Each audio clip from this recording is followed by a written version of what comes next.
ഇതേത് ലോകമാണെന്ന് സംശയം തോന്നുന്ന വിധത്തിലാണ് നാട്ടിലെ കാര്യങ്ങൾ പോകുന്നത്.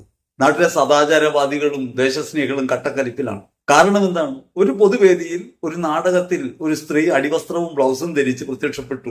സദാചാരം ആകിടിഞ്ഞു വീണു. സദാചാരത്തിന്റെ പ്രശ്നമല്ല, സ്വന്തം കണ്ണുകളുടെ പ്രശ്നമാണ്. മാത്രമല്ല, കലയെക്കുറിച്ചുള്ള അറിവ് ഉണ്ടാകണമെങ്കിൽ ഈ ലോകവുമായി ബന്ധം ഉണ്ടാവണമല്ലോ. കല ജീവിതാനുഭവങ്ങളിലേക്ക് തുറന്നു വെച്ച ദർപ്പണമാണ്. അതിൽ ഈ ലോകത്തിന്റെ അനുഭവങ്ങൾ പകർത്തപ്പെടുമ്പോൾ അത് പലതും നമ്മുടെ നേരെ തിരിഞ്ഞു കുത്തും. നമ്മുടെ തന്നെ പോരായ്മകൾ അത് ചൂണ്ടിക്കാട്ടും. രാജ്യം അടിയന്തരാവസ്ഥക്കാലത്ത് സ്നേഹലത റെഡ്ഡി എന്ന് പറയുന്ന ഒരു സ്ത്രീയോട് കാട്ടിയ ക്രൂരത മാത്രമല്ല അതിന്റെ പുറകിൽ.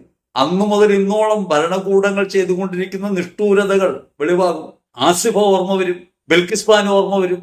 മണിപ്പൂരിൽ പരസ്യമായി തെരുവിലൂടെ നഗ്നരാക്കി ആനയിക്കപ്പെട്ട സഹോദരിമാർ ഓർമ്മ വരും. അങ്ങനെ അപമാനിതമാകുന്ന ഇന്ത്യൻ സ്ത്രീത്വവും അവഹേളിതമാകുന്ന ഇന്ത്യയുടെ ജനാധിപത്യവും തുറന്നു വയ്ക്കപ്പെടും. അത് കാണുമ്പോൾ വിറളി പിടിക്കുക സ്വാഭാവികമാണ്. അതല്ലാതെ നഗ്നസന്യാസിമാരെ കാണുമ്പോൾ താണുമടങ്ങുന്നവർക്ക് കേരളത്തിൽ ഒരു യുവജന പ്രസ്ഥാനം ഒരു നാടകത്തെ രംഗത്തേക്ക് കൊണ്ടുവരുമ്പോൾ അതിനെതിരെ അമർഷമുണ്ടാവുക സ്വാഭാവികം. പക്ഷെ തിരിച്ചറിയേണ്ട ഒരു കാര്യം, ഇവരുടെ മനോഭാവം എന്താണ്? സവർക്കർ ശിവജിയെക്കുറിച്ച് പറയുമ്പോൾ പറയുന്നുണ്ട്, അന്ന് യുദ്ധത്തിൽ പിടിച്ചുകൊണ്ടുവരുന്ന സ്ത്രീ തടവുകാരെ ബലാത്സംഗം ചെയ്യേണ്ടതായിരുന്നു, അത് ചെയ്യാതിരുന്നത് പോരായ്മയായിപ്പോയി എന്ന് പറയുന്നവരാണ്.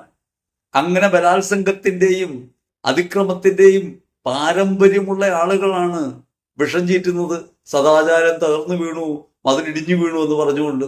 ഈ മതിലുകൾ ഇടിച്ചു തകർക്കാൻ തന്നെയാണ് കലയും സാഹിത്യവും ഉള്ളത്. ഈ മതിലുകളെ ഇടിച്ചു തകർക്കാനാണ് കേരളത്തിലെ യുവത്വം ഉള്ളത്. അതുകൊണ്ട് ഇത് കണ്ടൊന്നും വെപ്രാളം പിടിച്ചിട്ട് കാര്യമില്ല.